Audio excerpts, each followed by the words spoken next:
명절 두 번째 주, 그리고 한 해를 마무리하는 이 시기에 하나님을 예배하는 이 자리를 사모하셔서 변함없이 하나님 앞에 나오신 우리 성도님들 모두 환영합니다. 이 강단에서 우리 성도님들과 함께 하나님의 말씀을 나눌 수 있다는 것이 참 감사한 것 같습니다. 아직 올 한 해가 끝나진 않았지만 올 한 해 한 명의 그리스도인으로 그리스도인답게 살기 위해서 몸부림치시고 또 하나님을 예배하는 은혜의 자리를 함께 지킨 옆에 동역자들을 위해서 우리 함께 박수로 서로를 격려하는 시간 갖겠습니다. 네, 그리고 또 박수만으로는 충분하지 않을 것 같습니다. 네, 제가 저희 유치부 친구들과 유치부 아이들과 하는 게 있는데요. 동작이 있습니다. 하는 동작이 있는데 이렇게 엄지를 펴시고 옆에 있는 분들에게 이렇게 엄지를 가져다 대시고 저를 따라 하시면 됩니다. 최고 최고 하시면 되겠습니다. 네, 올 한 해 함께 이렇게 예배의 자리를 지키신 동역자분들이 최고라는 고백을 담아서 우리가 이렇게 한번 해봤습니다. 네, 이렇게 서로를 격려하는 여수산돌교회 가운데 예수님의 사랑이 늘 흘러넘치기를 원합니다. 우리 성도님들께서는 권선징악, 인과응보라는 말을 다 들어보셨을 거라 생각됩니다. 권선징악은 선한 것은 권하고 악한 것은 벌한다 라는 의미입니다. 인과응보는 이 권선징악의 결과라고 할 수 있습니다. 이 인과응보는 사실 불교 용어인데요. 그렇다고 제가 절을 다니는 건 아닙니다. 저 교회 다닙니다. 네, 우리는 불교 용어를 떠나서 인과응보를 행한 대로 대가를 치른다는 의미로 종종 사용하곤 합니다. 우리는 보통 권선징악, 인과응보는 어쩌면 사람 사는 인생의 기본 원리처럼 느낍니다. 그리고 이러한 권선징악, 인과응보는 우리 성경에서도 뚜렷하게 드러나는 주제입니다. 우리 성경 안에서 하나님의 말씀대로 살아가고 하나님의 뜻대로 살아가는 사람들은 복을 받고, 하나님의 말씀대로 살아가지 않고 하나님의 뜻대로 살아가지 않는 사람들은 징벌을 당한다는 메시지를 우리는 쉽게 찾아낼 수 있습니다. 사실 구약 성경의 주요 주제라고도 할 수 있습니다.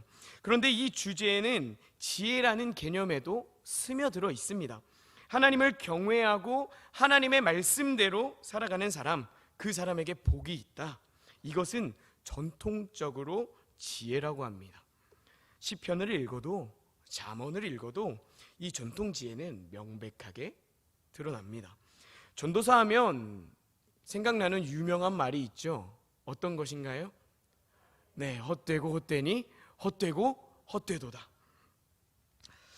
모든 것이 헛되다는 것이죠. 마치 700살 먹은 노인이 살아보니까 다 헛되다 라고 말하는 느낌을 줍니다. 그런데 전도서를 자세하게 들여다보면 전도자가 진짜 하고 싶은 말은 헛되다가 전부가 아님을 알 수 있습니다. 우리가 아까 전통 지혜는 뭐라고 했죠? 쉽게 말해서 맞습니다. 쉽게 말해서 권선징악, 인과응보라고 생각하시면 됩니다. 이것이 전통 지혜입니다. 전도자는 지금 이 전통 지혜에 지금 물음을 던지고 도전을 하고 있는 겁니다. 살아보니까 현실은 그렇지 않다는 것이죠. 악인들이 더 잘 되는 경우가 있고 반대로 하나님을 경외하고 하나님의 뜻대로 살아가기를 애쓰지만 어려움을 당하는 상황이 있다는 것입니다. 우리의 삶이 그렇지 않습니까? 그런데 전도자가 이렇게 모든 것이 헛되고 이 전통 지혜에 도전하는 데는 다 이유가 있습니다. 전도자는 전도서를 통해서 전통적인 지혜가 남용되는 것을 막고 있는 겁니다.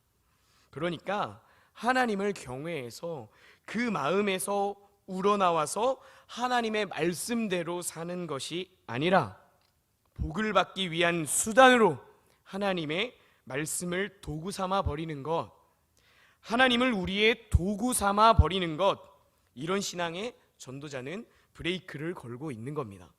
다시 말하면 하나님을 경외하는 것이 먼저 나와야 하는데 내가 복받기 위해서 하나님의 말씀대로 산다, 내가 복받는 것이 먼저 나와버리는 순서가 바뀌어버린 이 신앙을 막기 위해서 전도서가 기록된 것입니다. 오늘 본문 또한 이러한 맥락에서 이해해 볼 수 있습니다. 오늘 본문 1절에서 3절을 함께 읽어보겠습니다. 제가 한 절, 여러분이 한 절, 그리고 마지막은 3절은 함께 읽겠습니다. 제가 먼저 읽겠습니다. 1절입니다. 내가 다시 해 아래에서 행하는 모든 학대를 살펴보았도다. 보라, 학대받는 자들의 눈물이로다. 그들에게 위로자가 없도다. 그들을 학대하는 자들의 손에는 권세가 있으나 그들에게는 위로자가 없도다.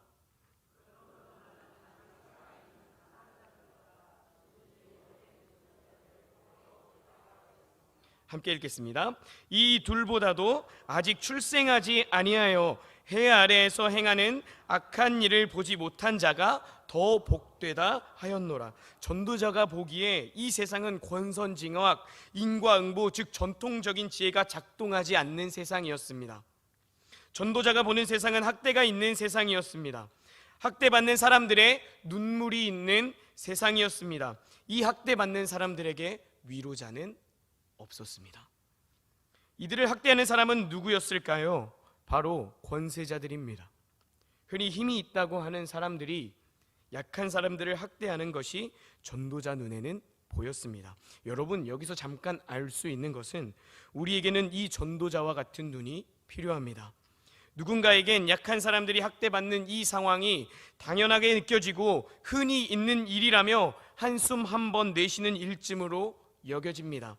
그냥 지나치는 것이죠. 그런데 전도자의 눈은 달랐습니다. 전도자의 시선은 그들에게 멈추었고 그들의 학대를 바라보았습니다. 전도자의 눈에는 그들의 학대가 보였습니다. 이것은 예언자의 시선, 하나님의 시선입니다.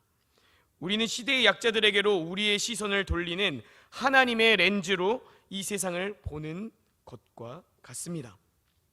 다시 돌아와서 전도자는 하나님의 렌즈로 약자들이 권세자들에게 학대받는 모습을 보면서 이를 그냥 지나치지 않고 극단적으로 표현합니다. 아직 살아있는 사람보다 죽는 것이 낫다.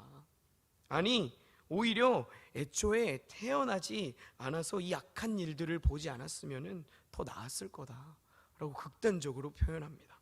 앞서 말씀드렸던 것처럼 전통 지혜와는 너무 다른 상황이 펼쳐지고 있는 현실을 보게 된 것입니다. 잠언 22장 16절입니다. 우리 함께 읽어보겠습니다. 이익을 얻으려고 가난한 자를 학대하는 자와 부자에게 주는 자는 가난하여질 뿐이니라. 이 전통 지혜가 작동하지 않는 이 세상은 오늘날 우리의 시대를 보는 것 같습니다.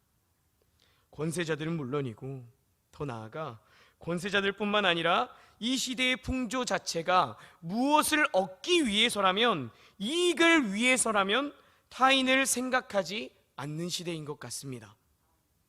우리는 내 이익을 위해서라면 사람다움까지도 버릴 수 있는 시대를 살아가고 있습니다. 여기서 사람다움은 하나님의 형상다움을 의미합니다. 하나님께서 우리와 관계를 맺으신 것처럼 우리도 하나님과 또 사람과 관계를 맺는 것이 하나님의 형상임에도 불구하고 내 이익을 위해서라면 그 사람다움, 하나님의 형상다움까지도 버려버리는 시대가 오늘 우리가 살아가는 시대입니다. 우리가 그리스도인이라면, 우리가 하나님의 형상을 닮은 자라고 고백하는 사람들이라면 우리는 이 시대적 풍조에 과감하게 등을 돌려야 합니다. 사실 물질 자체가 나쁜 것은 아닙니다. 하나님께서 우리에게 허락하신 것이니까요. 그런데 우리가 그 물질의 시선을 두고 물질에 집착을 하고 살아가면 하나님은 뒷전으로 밀릴 수밖에 없습니다. 이렇게 하나님이 뒷전으로 밀리면 우리가 하나님께서 지으신 사람답게 사는 그 가치도 뒷전으로 자연스레 밀려납니다. 하나님의 가치보다 물질적인 가치가 더 앞서 있으니까요. 물질이 나쁜 것이 아니라 내 가치가 어디에 있느냐입니다. 내 가치가 하나님께 있느냐, 내 가치가 물질에 있느냐, 그것입니다. 여러분, 이스라엘 백성들의 모습을 떠올려 봅시다. 이스라엘 백성은 바알이라는 우상을 숭배했습니다. 아니, 하나님께서 홍해도 갈라주시고 이집트에서 탈출도 시켜주시고 가나안이라는 젖과 꿀이 땅이 흐르는 땅도 주셨는데 왜 이스라엘 백성들은 바알을 버리고 우상을 숭배했을까요? 바알을 숭배했을까요? 이런 의문이 생깁니다. 여러분, 바알은 이스라엘 백성들이 가나안 땅에 정착하고 나서야 섬기게 된 우상입니다. 가나안 땅에 정착하기 전 이스라엘 백성은 그저 광야를 떠도는 나그네였을 뿐입니다. 그때 당시에 붙잡을 건 하나님밖에 없었어요. 그 나그네들이 가나안 땅에 정착했을 때 얼마나 행복했을까요? 떠돌아다니던 인생이 이제는 정착해서 집을 짓고 농사를 짓고 살아가니 전보다 풍족했을 것입니다. 그런데 가나안 땅에 와서 농사를 지으려고 보니까 가나안에 있던 원주민들이 눈에 들어옵니다. 그런데 이 사람들이 농사를 지을 때 꼭 바알에게 제사를 드립니다. 바알은 풍요의 신이었기 때문입니다. 이스라엘 백성들의 가치가 바뀝니다. 이집트에서 구원해 주신 하나님이 아니라 이제는 풍요, 물질의 신 바알에게로 이스라엘 백성의 가치가 바뀝니다. 하나님께서 주신 구원을 맛보았는데도 불구하고 가치가 바뀌니까 이제는 우상을 따라가는 것이죠. 풍요의 신이었던 바알은 그 시대만 존재한 게 아니라 오늘 우리의 시대에도 존재합니다. 그것이 물질입니다. 우리의 가치는 어디에 있습니까? 우리를 구원하신 하나님이십니까? 물질입니까?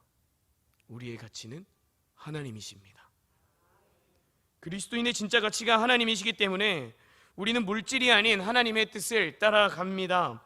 내 이익이 아니라 내 주위의 이웃을 봅니다. 그들에게 오늘 말씀에서는 등장하지 않는 위로자가 되어줍니다. 우리의 가치는 하나님이시기 때문에요. 독일에서 나온 사회유기체론이라는 것이 있습니다. 사회유기체론은 쉽게 말해서 우리가 한 몸을 이루고 있다는 의미입니다. 그런데 이 사회유기체론은 우리가 한 몸을 이루고 있는데 이 몸에 약한 부분이 생길 때 문제가 발생합니다. 이 몸에 약한 부분이 생기면 사회유기체론은 그 약한 부분을 잘라내라고 주장합니다. 왜죠? 이익을 위해서입니다. 이 사회의 이익을 위해서 한 몸에 약한 부분이 있다면 잘라내라는 겁니다. 내가 왜 손해를 봐야 해? 왜 내 이익을 포기하고서 저 사람을 도와야 되는 거지? 저 사람들 버리고 가면 우리는 더 이익을 얻을 수 있어. 더 잘 살 수 있어. 손해보지 않을 수 있어. 잘 사는 사람들끼리 잘해보자. 이것입니다. 그러나 그리스도인들은 이익이 가치가 아닙니다. 물질이 가치가 아닙니다. 일정 부분 한 몸으로 엮여 있다는 그 사회 유기체론과 하나님 안에서 우리가 하나라는 것은 비슷하지만 약한 부분이 생겼을 때 우리의 가치는 이익에 있지 않습니다. 그리스도인의 가치는 우리가 거저받은 것처럼 거저주는 하나님의 형상을 본받아 우리의 이웃과 관계를 맺어가는 것에 있습니다. 우리가 더 가지려고 손을 움켜쥐고 내 두 손으로도 부족하니까 다른 사람의 손까지 뺏어와서 더 가지려고 하는 것이 아니라 그 두 손을 펴서 다른 사람의 손을 잡아주는 것이 그리스도를 본받는 그리스도인입니다. 손해보면 어떻습니까? 그것이 하나님의 뜻과 가깝다면요. 그러니 사랑하는 산돌교회 성도 여러분, 이제는 우리의 손을 펴봅시다. 우리의 손을 펴 이제는 우리 이웃에게 그 펼쳐진 손을 내밀어 봅시다. 그리고 그 손으로 오늘 힘겨워하는 우리의 이웃을 쓰다듬어 줍시다. 꽉 쥐고 있을 땐 쓰다듬을 수 없습니다. 오늘 말씀에서 전도자는 그 시대에서 위로자를 찾지 못했지만 오늘 우리의 사회에서는 하나님께서 산돌교회 안에서 위로자를 찾으실 수 있길 바랍니다. 이제 또 다른 한 가지 질문을 던져봅니다. 우리는 어느 정도 가져야 만족할 수 있을까요? 상상만 해보십시오. 1억이 주어진다면 만족하시겠습니까? 그럼 10억이 주어진다면 만족하시겠습니까? 조금 더 나아가서 100억이 주어진다면 만족하시겠습니까? 슬슬 막 여기서 떨려오시죠. 만족할 것 같은데 하는 마음이 들기도 합니다. 기분은 좋을 것 같습니다. 이제 그런데 사람이 참 그렇습니다. 1억이 주어져서 1억을 가진 사람처럼 쓰다가 보면 저기 보이는 10억 가지는 사람이 부럽습니다. 10억을 가졌습니다. 10억 가진 사람처럼 누리고 살아가는데 저기 보면 100억 가진 사람 보입니다. 그럼 부럽습니까? 안 부럽습니까? 난 10억으로 돼, 이러신 분이 있습니다. 100억을 가지고 있는데요. 부러워하겠죠. 공감하지 못하는 것은 우리가 100억을 안 가져봐서 그런 것 같습니다. 그런데 우리 주위를 보면 로또가 당첨됐는데 파산했다는 사람이 보이기도 하고요. 물질적인 것에서 만족을 얻지 못해 극단적인 선택을 한 안타까운 사연도 종종 우리의 귀에 들립니다. 오늘 말씀도 이것에 대해 말하는 것을 알 수 있습니다. 함께 4절에서 6절 말씀을 읽어보시겠습니다. 제가 4절, 우리 성도님들이 5절, 6절은 함께 읽겠습니다. 내가 또 본즉 사람이 모든 수고와 모든 재주로 말미암아 이웃에게 시기를 받으니 이것도 헛되어 바람을 잡는 것이로다.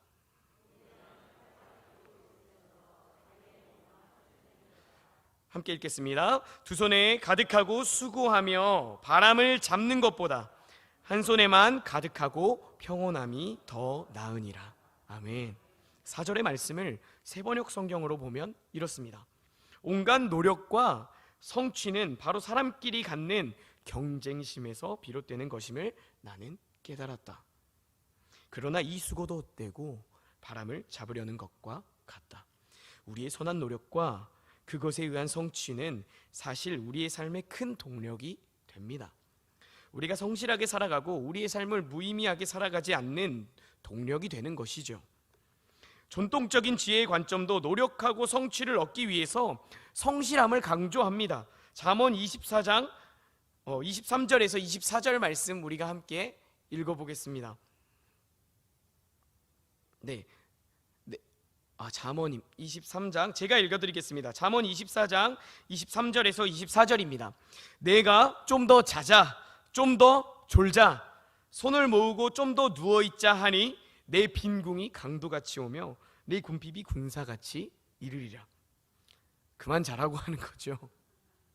이렇게 전통적인 지혜는 우리가 성실하게 살고 주어진 삶에 최선을 다해 사는 것을 지혜라고 말합니다. 하나님께서 우리에게 주신 그 하루하루를 최선을 다해 성실히 사는 것 당연히 맞는 말입니다. 그런데 지금 전도자가 이 노력과 성취가 헛되다고 말하는 것은 전제가 있습니다. 세번역을 통해 본 말씀은 그 전제를 경쟁심이라 표현합니다. 이 경쟁심은 어디서 나오는 것입니까?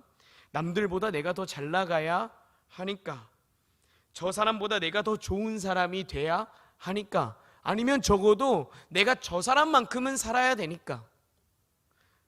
그리고 앞서 말한 물질과 연관시키면 내가 저 사람보다 많이 갖고 저 사람보다 좋은 집에 살든가 저 사람보다 좋은 차를 타던가 그런 것에서 경쟁심이 온다는 것이죠. 그런데 오늘 전도자는 확실히 말합니다. 그러한 경쟁심에서 오는 노력과 성취라면 그것은 헛된 것입니다. 왜죠? 그러한 경쟁심에서 오는 노력과 성취는 하나님의 뜻과는 거리가 멀기 때문입니다. 내가 하나님이 주신 오늘 하루를 최선을 다해 살아가는 것이 아니라 저 사람보다 좀 더 잘 살아보겠다고 아둥바둥 살다 보면 우리가 앞에서 계속해서 나누었던 것처럼 손해를 보지 않으려고 애를 쓸 것이고, 다시 또 손을 피는 것이 아니라 손을 꽉 움켜쥐는 삶으로 되돌아가기 때문입니다. 우리가 성실히 살아가는 이유 또한 하나님입니다. 하나님께 가치를 두기 때문에 우리는 성실히 살아가고 성취를 꿈꾸며 살아가는 겁니다. 성도 여러분, 여러분들의 주먹을 꽉 움켜쥐어 보시겠습니까? 더 꽉 움켜쥐어 보시겠습니까? 손에 힘이 들어가는 것을 느끼실 수 있을 것입니다. 경쟁심은 우리의 이 손이 더 힘을 줘서 꽉 움켜쥐게 합니다. 이 손을 더 꽉 움켜쥐면 움켜질수록 그 손을 펴기는 더 어려워집니다. 우리 이웃에게 손을 펼치기 더 어렵습니다. 그런데 성도 여러분, 이제는 편하게 손을 한번 펼쳐 보시겠습니까? 주먹을 꽉 움켜쥐고 힘을 주고 있을 때는 느껴지지 않는 편안함이 우리 손에 느껴집니다. 그런데 꼭 이런 분들이 있습니다. 아니 전도사님, 손 이렇게 쫙 펴면 힘 들어가던데요 하고 딴지 거는 분들이 있어요. 저 너무 힘듭니다. 여러분, 비유입니다. 아무튼 손을 펴보시면 꽉 움켜쥐고 있을 때 느껴지지 않는 편안함을 느끼실 수 있을 것입니다. 우리의 신앙도 이와 같습니다. 우리가 손에 꽉 쥐려고 하는 물질, 노력, 성취 이러한 것들을 손을 펴서 흘려보냈을 때 우리는 하나님께서 주시는 편안함을 누릴 수 있습니다. 손을 꽉 움켜쥐고 힘을 주고 있을 때는 바람이 그 손을 스쳐 지나가는 것도 느끼기 어렵습니다. 그러나 손을 펴면 살랑거리는 바람이 우리의 손가락 사이사이를 스쳐 지나가는 것을 느낄 수 있습니다. 이처럼 우리의 손을 펼칠 때 우리는 그제서야 하나님의 임재를 느낄 수 있습니다. 우리가 손을 펴 하나님의 임재를 느낄 때 비로소 하나님이 주시는 편안함과 하나님이 주시는 평안, 행복을 누릴 수 있는 것이죠. 이러한 점에서 오늘 말씀 6절이 우리에게 다가옵니다. 함께 6절의 말씀을 읽어보겠습니다. 오늘 본문 6절입니다. 4장 6절입니다. 함께 읽겠습니다. 두 손에 가득하고 수고하며 바람을 잡는 것보다 한 손에만 가득하고 평온함이 더 나으니라. 아멘. 사랑하는 산돌교회 성도 여러분, 오늘 말씀 앞에 선 우리가 이제는 손을 더 꽉 움켜쥐기보다는 손을 펴 하나님의 임재를 느끼길 원합니다. 우리는 손을 펼 때에야 비로소 하나님의 임재를 느끼며 하나님이 주시는 평안과 행복을 누릴 수 있습니다. 오늘은 세례식이 있는 귀한 날입니다. 개혁교회에서 세례는 예수 그리스도와 함께 죽는 것을 의미합니다. 그리고 기독교의 박해가 있던 시기에는 이 세례는 진짜 죽음을 각오하는 의식이었습니다. 오늘 세례를 받는 귀한 성도 여러분, 세례를 받는다는 것은 예수 그리스도 앞에서 이전의 삶은 죽는다는 것을 의미합니다. 주먹을 꽉 움켜쥐고 하는 삶에서 죽고 이제는 손을 펴는 삶, 예수로 살아가는 삶을 살아가기를 결단하는 시간이 바로 오늘입니다. 오늘 세례를 받는 여러분들 안에 이러한 결단이 있길 바랍니다. 그리고 예수님께서 허락하신 그 삶에 들어오신 여러분들에게 이제 예수로 살아갈 수 있는 힘을 하나님께서 주시기를 원합니다. 말씀을 마무리하겠습니다. 오늘 전도서는 전통적인 지혜의 질문을 던지며 이러한 메시지를 던집니다. 하나님의 말씀대로 살아가는 동기가 무엇인지 되돌아보아라. 우리의 동기를 다시금 점검하기를 원합니다. 우리의 동기는 더 움켜쥐기 위해서 하나님의 말씀대로 사는 것입니까? 혹은 하나님을 경외하기 때문에 하나님의 말씀대로 사는 것입니까? 이러한 전도서의 물음에 대한 답변은 전도서의 결론에 나와 있습니다. 전도서의 결론, 전도서 12장 13에서 14절을 읽어보겠습니다. 함께 읽겠습니다.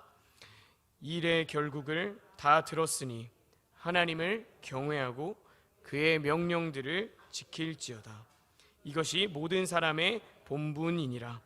하나님은 모든 행위와 모든 은밀한 일을 선악간에 심판하시리라. 아멘. 기도하겠습니다.